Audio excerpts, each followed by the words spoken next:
Second prize, code number 4. First prize, code number 3.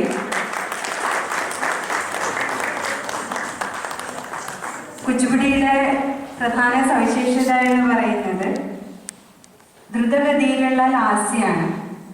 അത് ശരീരചലനങ്ങളിലൂടെയാണ് പ്രേക്ഷകരിലേക്ക് എത്തിക്കുന്നത്. അത് കുട്ടികളെ എത്താൻ വേണ്ടി ശ്രമിച്ചിട്ടേ ഉള്ളൂ, മുഴുവനായിട്ടില്ല. ഇനിയും അഭ്യസനത്തിലൂടെ ശരിയാക്കുമെന്ന് പ്രതീക്ഷിക്കുന്നു. പിന്നെ എന്ത് നൃത്തരൂപം നമ്മൾ ചെയ്യുമ്പോഴും താളത്തിൽ ചെയ്യണം. തലകീഴിലായാലും എങ്ങനെ ചെയ്യുമ്പോഴും അത് താളത്തിനനുസരിച്ച് ചെയ്യാൻ വേണ്ടി ശ്രമിക്കണം. പിന്നെ മറ്റൊരു സവിശേഷത എന്ന് പറയുന്നത് ഏത് നൃത്തരൂപം ചെയ്യുമ്പോഴും അതിൻ്റെ അടിസ്ഥാനം നമ്മൾ ഉറപ്പിച്ച് നിർത്തണം. ബോഡി നന്നായിട്ട് ബേസിക് അടുത്ത സ്റ്റിഫായി നിന്നുകൊണ്ട് കൂടുതൽ ലൂസാകാതെ ചാടി ചെയ്യുമ്പോഴത്തേക്ക് നിങ്ങളുടെ ബോഡി മുഴുവനായിട്ട് അങ്ങോട്ട് ചാടിപ്പോവുകയും ചെയ്യുന്നു.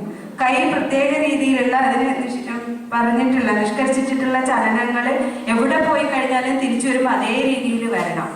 അപ്പോൾ അങ്ങനെ നിങ്ങളുടെ ബോഡിയിൽ നിങ്ങളുടെ മനസ്സിൽ ഒരു നിയന്ത്രണം ഉണ്ടായിട്ട് മാത്രമേ നിങ്ങൾ ചെയ്യാൻ വേണ്ടി പാടുള്ളൂ.